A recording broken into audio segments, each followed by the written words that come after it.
5 महिन्यापूर्वी 6 महिन्यापूर्वी शेतकऱ्यांची बाजारपेठ ही जगातल्या शेतकऱ्याला खुली केली जाणार नाही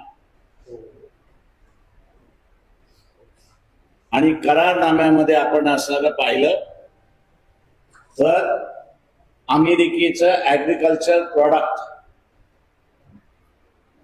हे 0 टॅरिफनी येईल आणि भारतातून जो माल जाईल त्याला 18% टॅरिफ लागेल अशी परिस्थिती आहे। कापसाला आज शासन 8,000चा भाव देते क्विंटल पाठीमागे, क्विंटलला 8,000 रुपये मिळतात। पुढच्या वर्षी अमेरिकेतला कापूस हा 6,000ला येईल।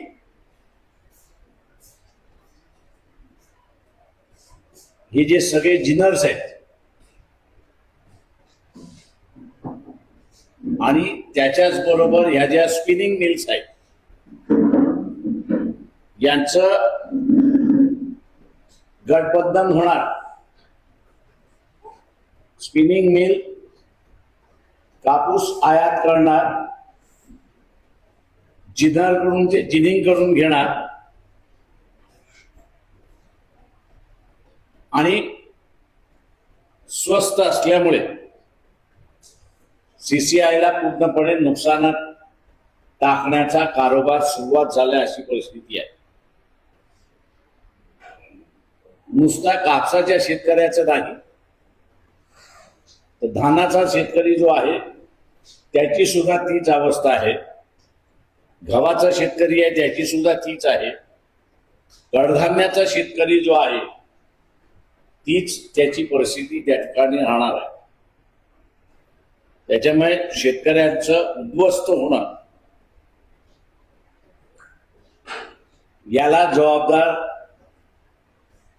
भारतीय जनता पक्ष, RSS हे 2 प्रामुख्याने आहेत। फक्त ग्रामीण भागातल्या लोकांचं नुकसान होईल असं नाही, तर शहरी भागामध्ये हा जो नोकरदार वर्ग आहे या नोकरदार वर्गाला सुद्धा प्रचंड मोठा फटका बसणार आहे अशी परिस्थिती आहे।